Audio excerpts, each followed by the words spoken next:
প্রিয় প্রণয়নী লেখিকা জান্নাত নুসরাত। পর্ব নাম্বার 4। পুরুষ কণ্ঠটি কানে বজ্রপাত করলো। ইসরাত নিজের হাত ছাড়িয়ে আনলো লোকটির কাছ থেকে, চোখ নিচের দিকে নামিয়ে নিল চুপচাপ। বৃষ্টির টপটপ পানিতে ভিজে যেতে থাকলো ইসরাত ও পুরুষটি বিরক্ত নিয়ে তাকালো গোলগাল বিশিষ্ট মেয়েটির দিকে। একটা প্রশ্নের উত্তর দিতে এত সময় লাগে? নিজ মনে মনে ভাবলো। অপেক্ষার অবসান ঘটিয়ে উত্তর আসলো মেয়েটির কাছ থেকে, আমি বৃষ্টিতে ভিজছি না ভাইয়া। ছোট্ট উত্তর করে বাড়ির ভিতরে প্রবেশ করলো। পুরুষটি ভ্রুকুচকে তাকিয়ে রইল ইসরাতের যাওয়ার দিকে। তাকে কি মেয়েটি চিনতে পারেনি? হয়তোবা অনেক বছর পর দেখার জন্য। রাতের খাবার এক এক করে খাওয়া হলো। প্রথমবারে খেতে বসলেন সৈয়দ বাড়ির পুরুষেরা ও ছেলেরা, দ্বিতীয়বারে বসলেন বাড়ির মেয়েরা ও মহিলারা। খাওয়া দাওয়া শেষ, পুরুষেরা সবাই নিজ নিজ রুমে চলে গেলেন। মহিলা কিচেনের কাজ শেষ করে রুমে চলে গেলেন। রাত 2টা। টার্কিশ সিরিজ দেখছিল নুসরাত। লাস্ট পর্ব দেখা শেষে বিছানা থেকে উঠে বসলো।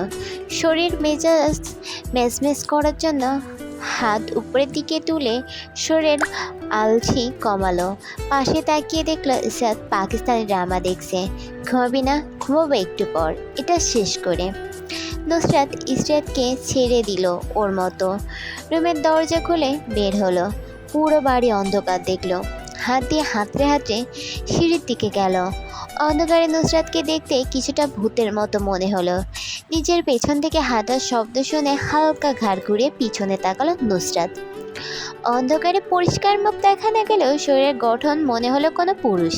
হাঁটা থামালো। পুরুষটা জায়ান মনে করে ডাকলো, জায়ান ভাইয়া। অপর পাশ থেকে কোনো শব্দ ভেসে আসলো না। উত্তর আসতে না দেখে নুসরাত আর কোনো কথা না বলে সিঁড়ি বেয়ে নিচে নেমে যেতে লাগলো। অন্ধকার থাকায় পা পিছলে পড়ে যেতে নিলে পুরুষালী হাত কোমর পেঁচিয়ে ধরল। এমন সময় মেহেরুন্নেসা নিজের রুম থেকে বের হলেন। মেহেরুন্নেসার রুমের আলো এসে নুসরাতের চোখের উপর পড়ল।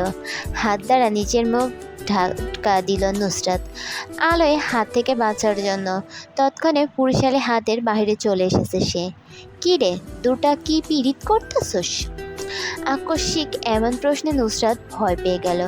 মেহেরুন্নেসার অগোচরে বুকে ফু দিয়ে চোখ নাক বিকৃত করে নুসরাত বলে, ইয়াক দাদা, এসব কি বলো? তাহলে দুইটা এইখানে কি করছস? তোমাকে এক্সকিউজ দিতে আমি বাধ্য নই। মেহেরুন্নেসার পাশ দিয়ে যাওয়ার সময় শরীর দিয়ে হালকা ধাক্কা দিল। মেহেরুন্নেসাও কম যায় না, তিনি হাত তুলে ঠাস নুসরাতের পিঠে থাপ্পড় মারলেন। থাপ্পড় খেয়ে পিছনে ফিরে তাকালো না। মেহেরুন্নেসাকে রাগানোর জন্য হেসে উঠল নুসরাত। দাদা, তোমার হাতের জোর কমে গিয়েছে, একটুও ব্যথা লাগেনি। বুড়ি হয়ে গেছো বোঝাই যাচ্ছে। হাঁটার তালে খোপা করা চুলগুলো পিঠের উপর ছড়িয়ে পড়লো। আরশ তাকিয়ে থাকলো ফিনফিনে শোলের মেয়েটার যাওয়ার দিকে। দুজনের কথোপকথনে পিছনে দাঁড়িয়ে এতক্ষণ শুনছিল সে চুপচাপ। এই ঝগড়টি মেয়ের মুখ দেখার ইচ্ছে জাগলো। ইচ্ছেকে থামা চাপা দিয়ে কিচেনের দিকে গেল। মেহেরুন্নেসা কখন থেকে আরশের পিছনে পড়ে আছে নুসরাত আর তার মধ্যে এতক্ষণ কি হচ্ছিল জানার জন্য। আরশ কফি বানাতে বলল, কিচ্ছু চলছিল না, আমি জানি তোমাকেও মধ্যে কিছু চলতেছে। দাদি, কোনো কিছুই বলছো না কেন? তুমি আজব কথাবার্তা বলছো। ওই মেয়ের মুখ পর্যন্ত আমি এখনো দেখিনি, আর তুমি কি না কি ভেবে বসে আছো? তোমার চিন্তা ভাবনা ঘড়ির কাঁটার তুলনায় আরও দ্রুত চলে। একটু আগে দেখলাম তোরা দুইটা জড়াজড়ি করতেছিস, এখন আমারে বুড়ি পাইয়া বোকা বানাইবা চাও? তুমি কি নাটক দেখালে আরশ? আর তুমি মুখ দেখিনি এইটা আমারে বিশ্বাস করবার কম? আমি বুঝি, সব বুঝি। আজ তুমি কথাবার্তা বলো, কি বোঝো তুমি? যাও ঘুমাতে যাও। ঘুমের চোখে কি দেখতে কি দেখেছ, আর নাটক কি দেখাবো? আজব কথা বলো দাদি। মেহেরুন্নেসাকে 2 হাত দিয়ে জড়িয়ে ধরে আরশ ওনার রুমে ঢুকিয়ে দিল। আরশ, আমি সব দেখা লইছি। কাল সকালে সবাই রেকমো তুই আর নুসরাত ইন্টু পিন্টু করতেছিলি। মেহেরুন্নেসার কথা মাছি তাওয়ানোর ভঙ্গি করে উড়িয়ে দিল আরশ। আচ্ছা, এখন ঘুমিয়ে পড়ো, গতকাল সকালে যা করার করো, যা বলার বলো। এখন ঘুমাও তো দাদি, ঘুমাও। রৌদ্রোজ্জ্বল সকাল, হাতে পানির পাইপ নিয়ে ইসরাত বাগানে পানি দিচ্ছিল। অতিরিক্ত গরম পড়ায় রোদের তাপে গাছগুলো মুছড়ে যাচ্ছে। হঠাৎ বাড়ির দিকে চোখ গেল, দেখতে পেল গ্রে কালারের শার্ট, ব্ল্যাক কালার প্যান্ট পরিহিত সুঠাম দেহের পুরুষ হেঁটে এগিয়ে আসছে। ইসরাত চোখ আলগোসে সরিয়ে নিল। কি করছো? বাগানে পানি দিচ্ছি, দেখতে পাচ্ছেন না ভাইয়া? না, এমনি জিজ্ঞেস করলাম। নাস্তা করে ফেলেছ? এখনো করিনি, একটু পর করবো ভাইয়া। চলে আসো, একসাথে নাস্তা করব। আমি এখন নাস্তা করি না। ইসরাত কথা না বাড়িয়ে জায়ানের সাথে বাড়ির ভিতরে গেল। নাস্তা টেবিলে বসতেই আনিকা এসে নাস্তা টেবিলে জায়ানের সাথে লেগে বসলো। নাস্তা করেছিস? হ্যাঁ করেছি ভাইয়া, সাথে একবার করে নাও বলে পরোটা বের করে আনিকাকে দিল। ইসরাত, তোমাকে কিছু দিব? না ভাইয়া, লাগবে না, আমার শেষ। জাইনের মুখের চুপসে গেল। ইসরাত নাস্তা শেষ করে নিজের রুমের দিকে চলে গেল। রুমে গিয়ে নুসরাতকে মুষ্টামুষ্টি করতে দেখলো। মাথা বিছানায় দিকে দিয়ে বালিশ চেপে ধরে শুয়ে আছে। শরীরে হাত দিয়ে তাপ পরীক্ষা করে দেখলো স্বাভাবিক আছে কিনা। ফজরের ওয়াক্তে নামাজের পর থেকে পেট ব্যথার জন্য কান্না করছিল। শরীর ঠিক থাকলে এতক্ষণ কথা বলতে বলতে কান ঝালাপালা করে দিত। এমন সময় রুমের দরজা নক পড়ল। দরজা খোলা আছে, ভিতরে আসো। আরশ বাইরে দাঁড়িয়ে রইল, ভিতরে কাউকে শুয়ে থাকতে দেখে। ইসরাত, তোমার ল্যাপটপটা একবার দেওয়া যাবে? আসলে ব্যবসার কিছু ডকুমেন্টস তোমার ল্যাপটপে আছে, চাচা বলল। হ্যাঁ হ্যাঁ, দিচ্ছি ভাইয়া। বইয়ের টেবিলের উপর থেকে ইসরাত ল্যাপটপ এনে দিল আরশকে। পাসওয়ার্ড কি? 142119182120। ভাইয়া, যদি ভুলে যান তাহলে নুসরাতের নামের অ্যালফাবেটের সংখ্যা আকারে গুনে নেবেন। ও এরকম সাপের মতো পেঁচিয়ে শুয়ে আছে কেন? নুসরাতের শরীর খারাপ করছে। ইসরাত ওকে বলতে যাবে চুলগুলো বান করে রাখে, সবসময় অগোছালো থাকে ওর চুল, আমার কি রকম লাগে দেখতে। ইসরাত নুসরাতের দিকে তাকিয়ে দেখলো মাঝে মাঝে একেবারে লম্বা চুলগুলো অগোছালোভাবে মুখের উপর পড়ে একপাশে ঘুরে রেখেছে। মেয়েটাকে বলেও চুল বান করা যায় না, এই জন্য আম্মু মাঝে মাঝে দু একটা থাপ্পড় মারে। দরজার সামনে থেকে চলে যেতে গিয়ে আবার ফিরে এলো আরশ। ভাইয়া, আর কিছু দরকার? আর ওকে বলে দিবে ছেলেদের মতো জিন্স আর টি শার্ট না পরতে, মেয়েদের মতো থ্রি পিস না হলে কুর্তা পরতে। আমার পছন্দ নয় মেয়েদের এসব কাপড় পরা। ও অনেক শব্দ করে কথা বলে, মেয়ে মানুষ গলা ফাটিয়ে কথা বলাও আমার পছন্দ নয়।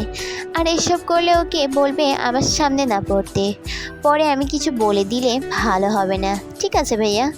কথাগুলো বলে আরশ চলে গেল বড় বড় পা ফেলে। ইসরাত বিড়বিড় করে বলে, এদের যদি সামনাসামনি দেখা হয় তাহলে কি হবে? নুসরাত কারোর কথা শোনার পাত্রী নয়। এবার মনে হচ্ছে বাড়িতে তৃতীয় বিশ্বযুদ্ধ লেগে যাবে। বিড়বিড় করে শেষে ইসরাত রেডি হতে গেল।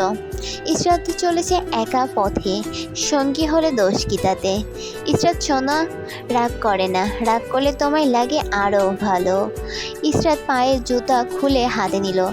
এতদিন ধরে এর আজব আজব কথা শুনে বিরক্ত। জুতা খুলে ঢিল মারল ছেলেটার মাথায়। নিশানা ঠিকঠাক, ছেলেটার মাথা বরাবর গিয়ে পড়লো জুতা।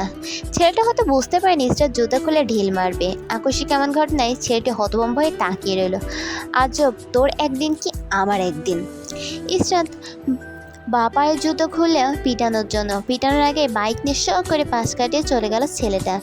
বেবি, আজকে মনে হচ্ছে তোমার মাথা গরম, আগামীকাল দেখা করবো বেবি। ফ্লাইং কিস দিয়ে বলল বাই বাই।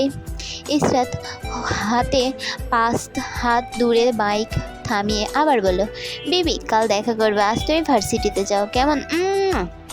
শালা বদমাস, আরেকদিন হাতের কাছে পায় পিটিয়ে তোর অবস্থা কি করে দেখিস। আর যে মুখ দিয়ে ফ্লাইং কিস দিছিস ওই মুখই আমি বাঁকিয়ে দিব। জুতা পরতে পরতে চিৎকার করে বলল Israt, baby tata, bye bye. Bike নিয়ে শো করে চলে গেল ছেলেটা। নাসরিন বেগম রুমে এসে দেখলো নুসরাত এখনও ঘুমিয়ে আছে। হাত দিয়ে ধাক্কা দিলেন, নরম সুরে বললেন, কিছু খাবার খেয়ে নে। খাবো না, পেট ব্যথা করছে। এখনও কমেনি? পেট ব্যথার জন্য টেনে টেনে কথা বললেন না। যা গিয়ে শাওয়ার নিয়ে আয়, আমি পানি গরম করছি। শাওয়ার নিলে ভালো লাগবে, কিছু খাবার খেয়ে নিবি। খাবো না। চুপচাপ নিচে নেমে এসে টেবিলে বসবি, আমার জন্য আবার তোকে ডাকতে না হয়। নুসরাত তেরামি করলো না, পেটে ব্যথার জন্য কথা বলতে ইচ্ছে করছে না। বিছানা থেকে উঠে ওয়াশরুমে চলে গেল। নাস্তা শেষ করে চুপচাপ রুমে যাওয়ার পথে মেহরুন্নেছা পিছন থেকে ডাকলেন, আমার রুমে আয়। রোবটের মতো হেঁটে গেল দাদির রুমে। মেহেরুন্নেসা হাত দিয়ে দেখিয়ে দিলেন ওনার পাশে বসার জন্য। আজ আর গায়ে হেলে বসলো না নুসরাত, নির্দিষ্ট দূরত্ব রেখে বসলো। আজ এত চুপচাপ হয়ে রইছিস কে? পেটে ব্যথা করছে। মেহেরুন্নেসা বুঝে নিলেন যা বোঝার। প্রতি মাসেই এইরকম হয়, পেট ব্যথার জন্য দু একদিন বাচাল মেয়েটা চুপচাপ হয়ে যায়। মেহেরুন্নেসা এক দৃষ্টিতে কিছুক্ষণ তাকিয়ে থাকলেন। অনুশোচনায় তার ভিতর দগ্ধ। সময় থাকলে কেন মানুষ বোঝে না, পড়ে গিয়ে সেটার জন্য আফসোস করতে হয়। তাহলে এরূপ ভুল করতো না কেউই। মেহেরুন্নেসা পান চিবোতে চিবোতে ভাবলেন, বাড়িতে বড় চাচা বড় ভাইয়ের থাকায় আজ আর চিৎকার করছে না, নাহলে চিৎকার করে বাড়ি মাথায় তুলে ফেলতো। মেহেরুন্নেসা মাথায় হাত বুলিয়ে দিলেন নুসরাতের, দোয়া পরে ফু দিয়ে দিলেন। কইমা যাইব পেট ব্যথা, আজ রাইতের মধ্যে চিন্তা করবার লাগবো না।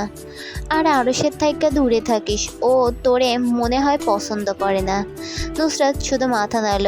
পেটে এক হাত চেপে নিজের রুমের ভেতরে ঢুকে ঠাস করে দরজা লাগিয়ে দিল। আর সে ছিল ল্যাপটপ দেওয়ার জন্য। নক করার আগে ঠাস করে দরজা লাগানোর জন্য অপমানিত বোধ করলো।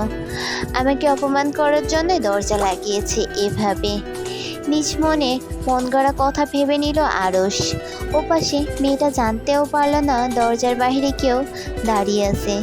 ইসরাতের ভার্সিটি থেকে বের হয়ে দেখা হলো জায়ান আর মোমোর সাথে।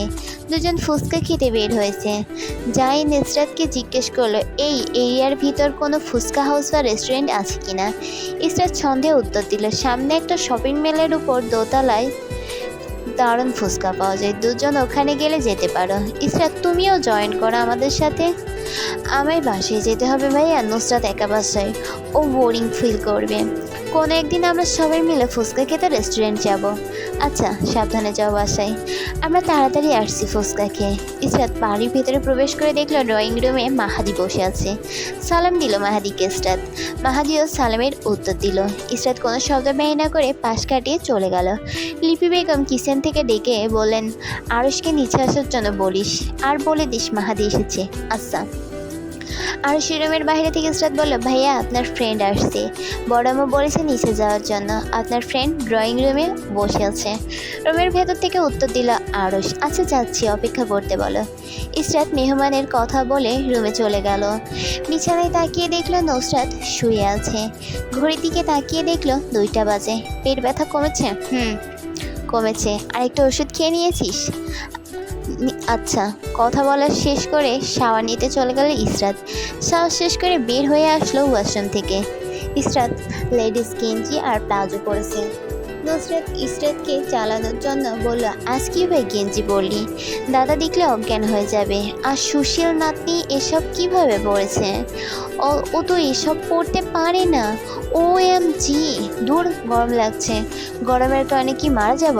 রুম থেকে বের হলে 3 পিস পরবো।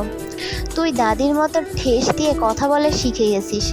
নুসরাত বোনের কথা মাছি তাড়ানোর ভঙ্গি করে উড়িয়ে দিল। এসব কথা সে পাত্তা দেয় না। আরে মাহাদি হাসান খানের পদধূলা এখানে আমাদের বাড়িতে পড়লো। হয়েছে, নাটক বন্ধ কর। আগামীকাল আসার জন্য বললি, কোনো দরকার? না, তেমন কিছু না, ছোটোখাটো দরকার, রুমে গিয়ে বলছি। এর মধ্যে লিপি বেগম ও রুহিণী নাস্তা নিয়ে হাজির হলেন। নাস্তা টেবিলে রেখে কিচেনে চলে গেলেন 2 বন্ধুকে একা ছেড়ে দিয়ে। আনিকা উপর থেকে একটা অপরিচিত ছেলেকে বসে থাকতে দেখে দৌড়ে নিচে নেমে আসলো। চেনা নেই জানা নেই ছেলেটার গায়ে ঘা লাগিয়ে বসে গেল। আরও চোখ বড় বড় করে তাকিয়ে আনিকাকে ধমক দিল। বজ্রকণ্ঠে ধমক শুনে বাড়ির কর্ত্রীরা কিচেন থেকে বের হয়ে আসলেন। আরিশা, ইহরাম, ইসরাত, জায়ান সবাই দোতলা থেকে দৌড়ে নিচে নেমে আসলো। লিপি বেগম বললেন, কি হয়েছে বাবা, কাকে ধমক দিলে? আনিকার দিকে চোখ রাঙিয়ে তাকিয়ে চিবিয়ে বলল, ও ম্যানার্স জানে না, ওকে ভালো করে ম্যানার্স শিখিয়ে দিবে। আর আনিকা, তোকে যেন দ্বিতীয়বার এমন করতে না দেখি, দেখলে তোর গালগুলো থাপড়ে লাল করে ফেলবো। অসভ্য মেয়ে, বড়দের সাথে কীভাবে থাকতে হয় কেউ শেখায়নি? ওকে চিনিস তুই যে ওর সাথে লেগে বসেছিস?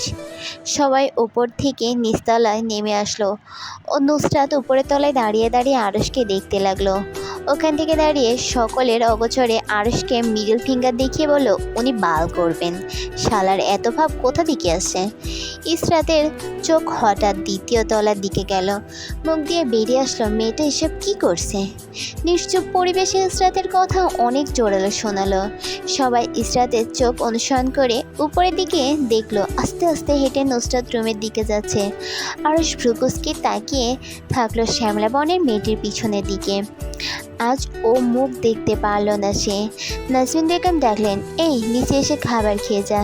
নাসরিন বেগমের কথা উত্তর রুম থেকে চিৎকার করে দিল, এখন খাবো না, খিদে পায়নি, তুমি খেয়ে নাও আম্মা। ইসরাত রুমে আয়, কথা আছে। বিড়বিড় করে বলল আরশ, কি বেয়াদব মেয়ে, বড় বোনের নাম ধরে ডাকে। এই মেয়ে দেখে আনিকা বিয়াদব হয়েছে। পাশে দাঁড়িয়ে শুনছিল মাহাদি। মাহাদি কণ্ঠ নিচে নামে বলল, ওর কি দোষ? তুই দেখছিস মেয়েটাকে পছন্দ করিস না? গতকাল রাতে মেয়েটার বিষয় নিয়ে আমাদের বাসায় এসে চিটচিট করছিস, আর আজও মেয়েটা তোর সাথে নিজে থেকে এসে কথা না বলার জন্য তোকে পাত্তা দিচ্ছে না। তোর মতো এত সুন্দর একটা ছেলেকে, তাই তুই ওর ওপর জেলাস, তাই না? ভেরি ভেরি ব্যাড আরশ, তুই ওর এত পক্ষ নিচ্ছিস কেন? তুই আমার ফ্রেন্ড না ওর ফ্রেন্ড? মাহাদির ঠোঁট বাঁকিয়ে হাসলো, বিড়বিড় করে বলল, তোর বোনের। আরশ দাঁত খিচে বলল, কি?